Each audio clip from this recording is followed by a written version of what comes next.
안녕하세요. 조이킴입니다. 오늘은 뉴질랜드 도로에서 사고가 났을 때 어떻게 사고 처리를 할지, 그리고 보험 청구는 어떻게 해야 되는지에 대해서 우리 얼라이드 파이낸스에서 나오신 보험 브로커 마리아님을 모시고 한번 이야기를 나눠보도록 하겠습니다. 안녕하세요. 얼라이드 보험 브로커 마리아라고 합니다. 우리 마리아님은 얼라이드 파이낸스에서 보험 브로커로 한 7년 정도 네. 근무를 하셨기 때문에 경험이 되게 많으시고, 그래서 오늘 좋은 이야기 많이 들려주실 수 있을 것 같아요. 고맙습니다. 아닙니다. 네, 기대가 많이 됩니다.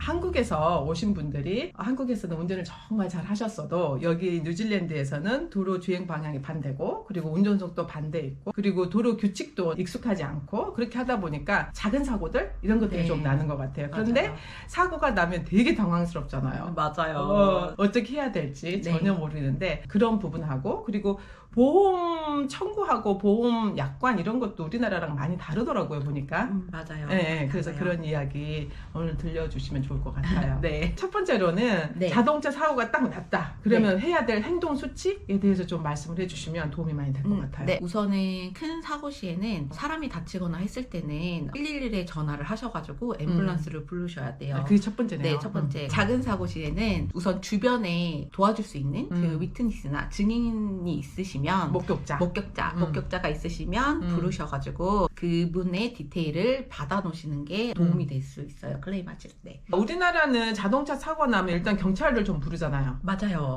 그래서 우리 한국 분들은 이제 경찰을 부르는 거에 익숙해져 있는데, 네. 실질적으로 뉴질랜드에서는 부를 수는 있으나 경찰이 오지 않죠. 그렇죠. 경찰이 오지 않으니까. 바쁘시죠.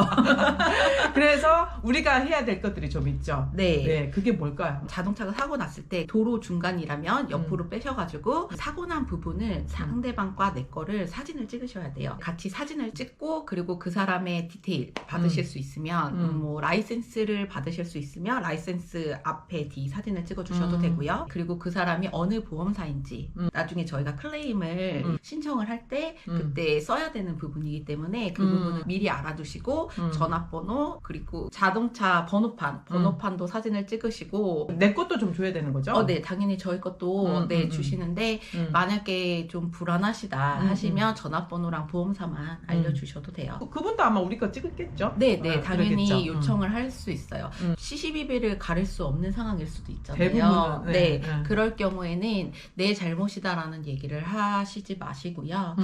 클레임을 하겠다 이렇게만 얘기하시고 그 자리에서 나오시면 될 것 같아요. 상대방이 한국분이 아닌 이상은 네. 영어로 다 얘기해야 되는데, 특히 네. 뉴질랜드 사람들이 상대방이었을 경우에는 막 영어로 얘기하면 또 이렇게 긴장해가지고 우리 맞아요. 하나도 못하잖아요. 맞아요. 그죠? 네, 더 네. 못하죠. 그쪽에서 막 고자세로 나올 수도 있잖아요. 그쵸. 당신 막 운전 네, 잘못해가지고 그랬다 막 그럴 네. 때, 이럴 때 어떻게 하면 좋아요? 네, 우선은 그 사람이 너무 흥분을 했다고 하면 조금 시간을 좀 주셔야 돼요. 왜냐면 그 흥분하면은 어떤 말을 해도 들리지 않거든요. 저희 입장에서도 그렇고 그 사람 입장에서도 그렇고, 갓길에 주차를 하셔서 좀 시간을 두시고 내가 보험사에 로찌를 할 거다라고 얘기를 하시고 사진이랑 이런 거를 찍겠다라고 말할 수 있는 가장 심플한 단어를 얘기하시고 시간을 두고 좀 기다리시는 게 좋아요. 네.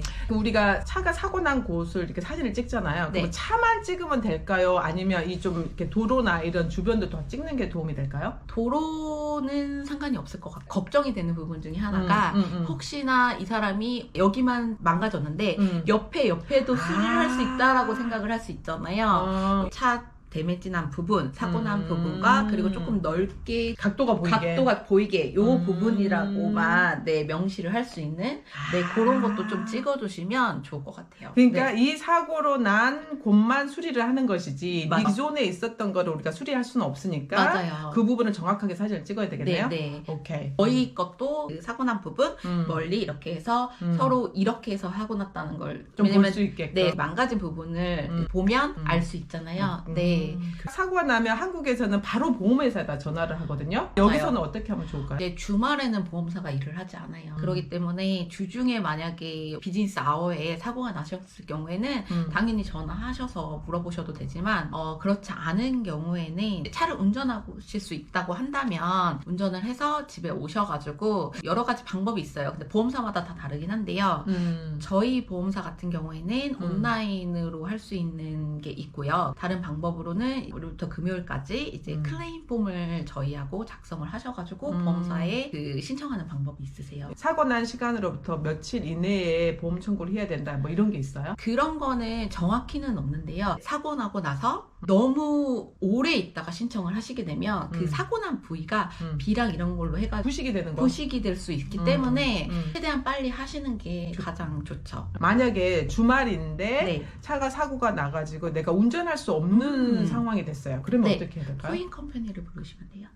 근데 견인회사는 어떻게 연락을 해야 돼요? 내 주변에서 제일 가까운 견인회사를 불러서 견인을 해가고 저는 이제 집으로 오면 되는 거예요. 근데 어느 견인회사인지를 아셔야지 이제 클레임을 할 때 보험사한테 여기에 차가 있으니 니네들 가서 확인해봐. 아니면은 이 차량을 정비소로 옮겨줘 라고 얘기를 할 수가 있어요. 그러면 이 정도 차량을 견인해 가야 될 정도면 경찰을 불러야 되는 사고일까요? 그렇지 않을 경우도 있어요. 왜냐면 경찰이 안 올 수도 있어요. 정말 사람이 죽거나 모토웨이에서 사고가 났을 경우는 경찰이 빨리 출동을 해요. 위험하니까. 위험하기도 하고 이제 방해가 될 수 있으니까. 근데 이런 일반 도로나 이런 데서는 사람이 막 다치지 않고 막 이럴 경우는 출동을 하는 경우가 많이는 없어요. 네. 결과적으로는 자체적으로 해결을 해야 되네요. 네, 자체적으로 네 해결을 해야 돼요. 사고가 처음 나셨을 때 저도 처음 났을 때 진짜 떨렸거든요. 네, 막 네. 손발이 막 그러니까. 네, 그러니까. 그렇기 때문에 네.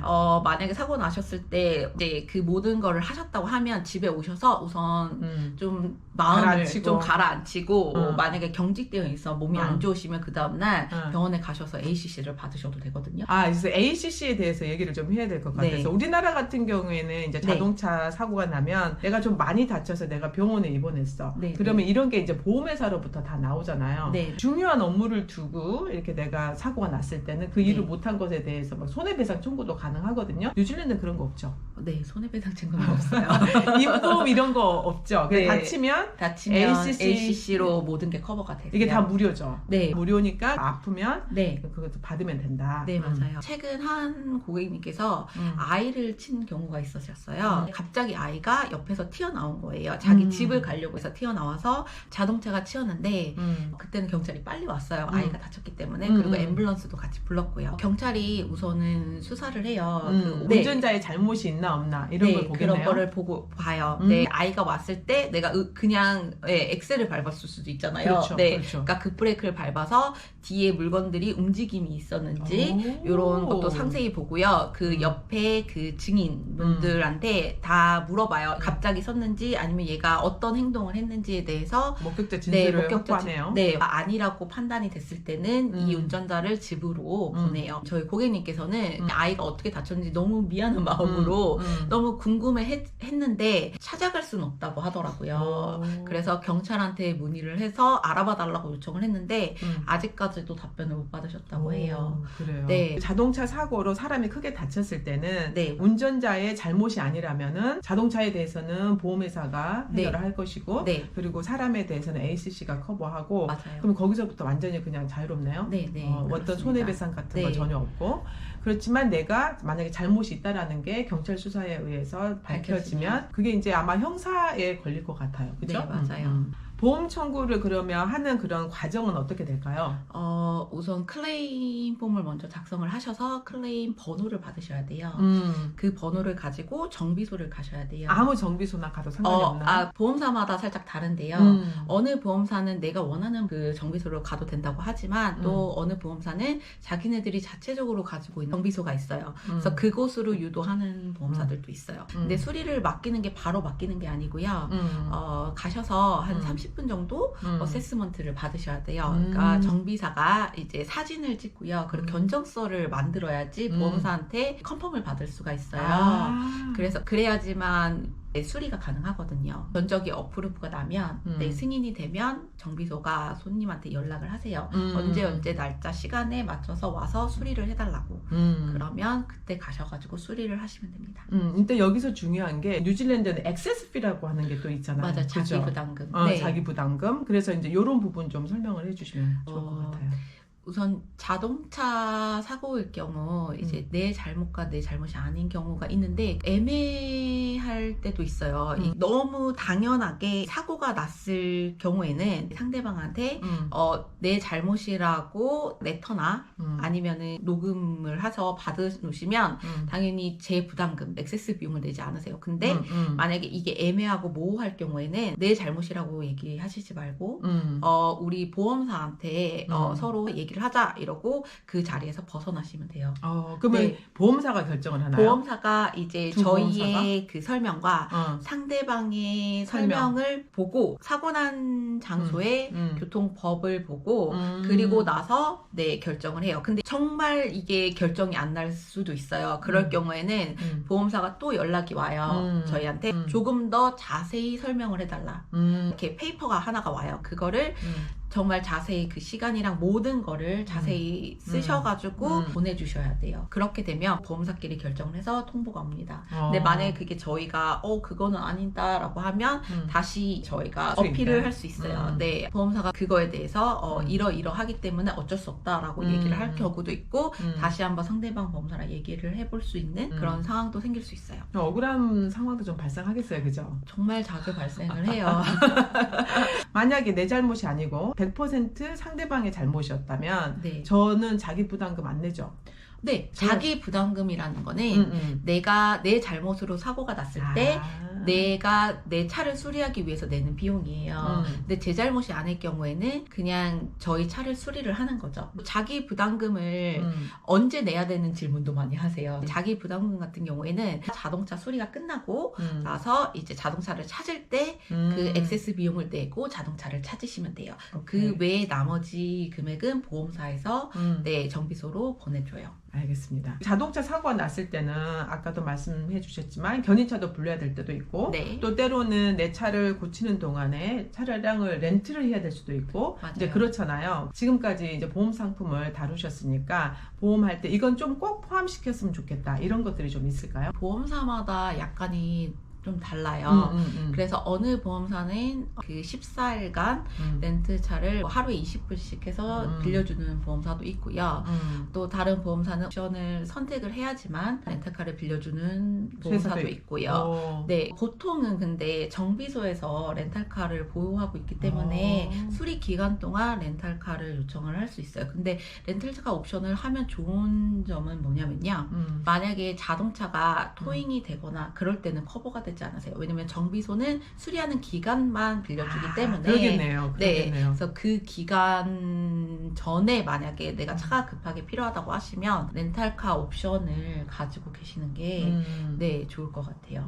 그건 어때요? 그 견인차는? 그 견인차 같은 경우에는 어차피 사고 시에는 커버가 되세요. 내가 지금 당장 내가 원하는 정비소로 옮겨달라고 요청을 할 수도 있잖아요. 그럴 경우에는 견인 차량의 비용을 미리 지불을 하시고 그리고 나서 그 인보이스를 클레임 담당자한테 보내주시면 그거를 다시 리펀드 해드려요. 네. 뉴질랜드 어디 여행을 가다가 네. 산 같은 데서 차가 고장이 났어. 이거 어떻게 해야 돼, 이거? 네.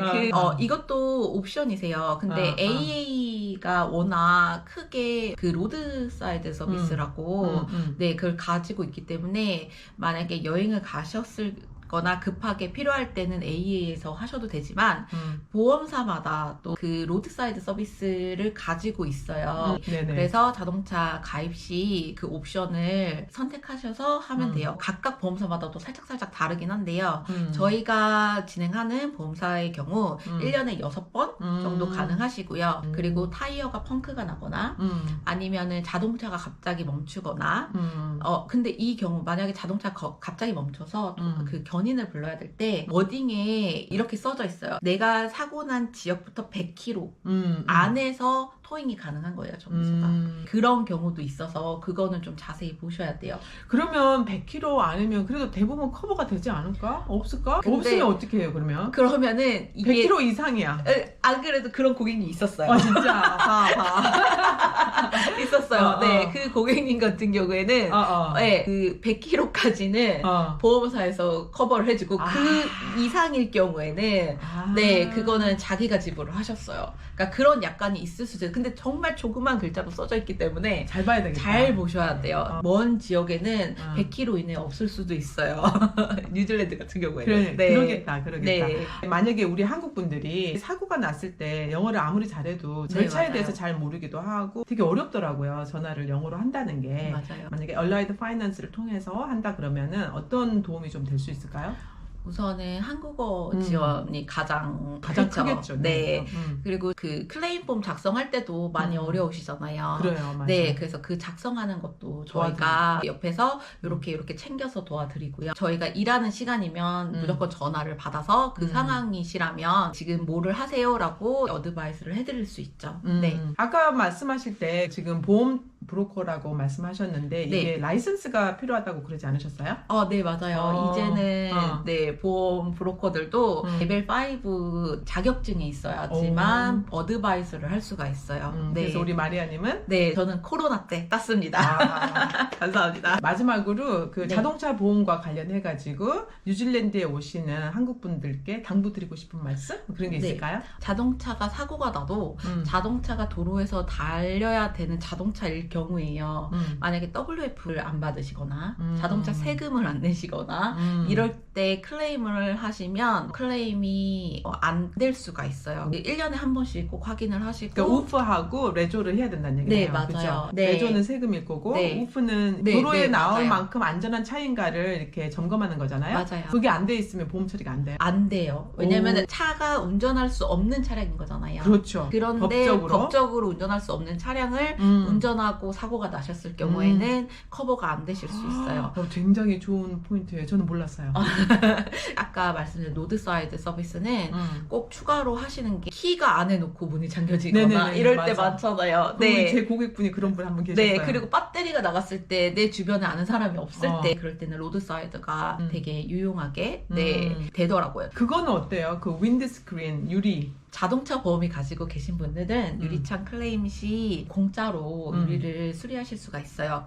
브로커한테 전화하셔도 되지만 스미스앤스미스나 아니면 노버스에 연락을 하셔서 보험사랑 그리고 내 자동차 번호를 알려주면 걔네들이 날짜를 알아서 정해줘가지고 그 날짜에 맞춰서 가셔서 수리하시면 돼요. 블랙박스는 만약에 자동차 클레임 시 이제 CCBB가 제대로 가려지지 않을 때가 많잖아요. 뉴질랜드에서는 블랙박스 거의 안 쓰거든요. 맞아요.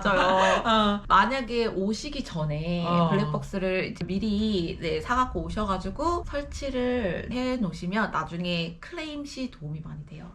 그렇게 해서 클레임을 이렇게 이기신 분들도 있고 하니까 가지고 계시면 가장 좋긴 해요. 여기서 달면 솔직히 비싸요. 그러니까. 네. 그러면 사고가 났고 그게 이제 제 잘못으로 이제 판결이 났어요. 그러면 내년에 내가 보험을 다시 들 때 보험료가 인상이 되나요? 네, 인상이 되세요. 그래요? 몇 %까지라고는 말씀드릴 수 없는데 제 예를 한번 들어보면 네네. 제가 사고가 처음 났을 때 그 다음 연도에 보험료가 한 200에서 300불 정도 올랐어요. 근데 그것뿐만이 아니라 물가 상승으로 매년 보험료는 올라요. 그렇죠. 네, 그것까지 플러스가 돼서 더 많이 올라 보이세요. 그래서 그럴 경우 자동차는 매년 감가상각이 되잖아요. 그래서 자동차 밸류를 조금 현재 시가로 맞춰서 리뷰를 해보시는 것도 좋은 방법일 것 같아요. 그 자동차 보험 들 때 우리가 자동차 밸류를 우리가 써야 되잖아요. 네. 그러니까 저는 항상 제가 산 금액을 그대로 쓰거든요. 근데 그럼요. 감가상각이 되니까 이거를 네. 좀 낮춰야지 네. 보험료가 내려가는 거네요. 맞아요. 난 그걸 몰랐어요. 네, 그렇구나. 네, 자동차는 매년 감가상각이 되기 때문에 네. 그냥 내가 산 가격으로만 한다고 네. 해서 나중에 자동차가 폐차가 돼서 그 금액을 돌려받진 않으세요. 그래요? 네, 근데 이것도 보험사마다 살짝 달라요. 자동차 밸류 커버받는 방법이 마켓 밸류랑 어그리드 밸류가 있어요. 그래서 마켓 밸류라고 한다면 만약에 내 자동차가 이제 폐차가 됐을 때 현재 시가로 돌려받으시는 거고요. 어그리드 밸류는요. 내가 가입한 정산 금액으로 돌려받는. 그럼 받으실 보험 수 있어요. 약관에 나와 있겠네요? 네, 그거는 어. 약관에 나와 있고요. 잘 알아야겠다. 네, 맞아요. 한 가지 중요한 게 자동차가 폐차가 될 경우 보험료는 사라져요. 왜냐하면 가입 금액을 맞아. 돌려주기 때문에 그 가입 금액을 받으시고 제 보험료는 사라지는 거죠. 그래서 다시 보험을 들어야 된다. 새로운 차량을 구입을 하셨을 때 다시 음. 보험을 들으셔야 돼요. 근데 이것도 보험사마다 살짝 다르기 때문에 새 차를 구입을 했을 때 그 남아있는 크레딧을 이 새 차에 적용을 해주는 그래서- 보험사도 있고요. 그렇지 않고 보험이 아예 사라져 버리는 그런 보험사도 있어요. 그래서 그거는 체크를 해보시고 하시는 게 좋아요. 그래서 예를 들어서 내가 가입을 했어요. 가입을 하고 일주일 만에 제 자동차가 폐차가 돼서 보험료가 사라질 수도 있잖아요. 제 경험으로는 뉴질랜드는 폐차하는 게 우리나라보다 더 자주 일어나는 것 같아요. 맞아요? 가입 금액의 거의 80% 이상일 경우는 폐차가 되세요. 수리 비용이 수리 이 비용이 가입 금액의 네, 맞아요. 80%를 넘어가면 폐차한다. 네, 근데 여기 뉴질랜드가 이제 그런 어떤 차량 정비소나 이런 금액이 높잖아요. 맞아요. 그러니까 제가 봤을 때는 폐차가 아주 자주 일어나는 것 네, 같더라고요. 최근에는 좀 자주 일어나고 인건비도 비싸고 해가지고 폐차율이 네, 더 높아졌겠네요. 폐차율이 많이 높아졌어요. 그렇구나. 여행을 다니시잖아요. 네네. 도로로 운전을 하셔야지 만약에 다른 사람이 들어간다고 해변가로 차를 들어가시면 사고가 났을 때 클레임이 안 되실 수 있어요. 도로에서만 되는 거네요. 법상 법상 다닐 수 네, 있는. 자동차가 갈 수 있는 곳. 예를 들어서 90마일 비치가 있는데 그곳은 자동차를 가지고 사람들이 많이 들어가세요. 아, 그래요? 네, 그리고 버스도 이렇게 다니고 하기 때문에 하지만 거기가 도로가 아니기 때문에 만약에 거기서 사고가 났을 때는 커버가 안 되실 수 있어요. 운전할 수 있는지 없는지 확인을 하시고 네, 들어가시는 게 좋을 것 같아요. 사고가 나서 경찰이 왔을 경우 경찰의 리퍼런스 번호를 받아두셔야지 클레임 폼 작성하실 때 그 넣으시면 돼요. 그러면 그거는 그냥 그 경찰관한테 물어보면 되나요? 경찰관한테 물어보셔도 되고요. 자동차를 누가 훔쳐갔을 때 그럴 때도 네, 경찰에 꼭 신고를 하셔야 돼요. 경찰한테 전화로 하셔도 되고요. 그리고 온라인으로 신고를 해야지만 클레임이 가능해요. 경찰이 신고를 안 하면 보험 청구는 그런 경우는 안 돼요? 네. 왜냐면은 이게 언제 했고 이거에 따라서 폐차가 될지 안 될지도 결정이 되거든요. 그리고 보험사가 경찰한테 리포트를 요청을 해요. 근데 좀 오래 걸리긴 한데 그 리포트를 받고 어떻게 처리할지도 확인을 하기 때문에 신고도 하시고 번호도 받으셔야 돼요. 대부분의 보험은 자동차 도난도 이렇게 다 커버가 되잖아요. 네, 그죠? 맞습니다. 근데 자기 부담금은 내셔야 돼요. 자동차가 폐차가 되거나 아니면 수리를 하셔야 될 때 자기 부담금 액세스 비용을 내고 그리고 수리를 하셔야 돼요. 아니면 폐차가 되면 액세스를 제외한 나머지 가입 금액을 돌려주죠. 와, 오늘 완전 제가 공부를 너무 많이 했네요. 아마 이 영상을 보시는 분들께 도움이 정말 많이 될 것 같아요. 네, 우리 마리아님 너무 아닙니다. 고맙습니다. 아닙니다. 감사합니다. 네, 오늘 정보가 많이 도움이 되셨을 것 같아요. 자동차 보험 가입 시 혹시 도움이 필요하시면 얼라이드 파이낸스에 연락을 하시면 좋을 네. 것 같아요. 오늘은 여기까지고요. 저는 다음에 뵐게요. 고맙습니다.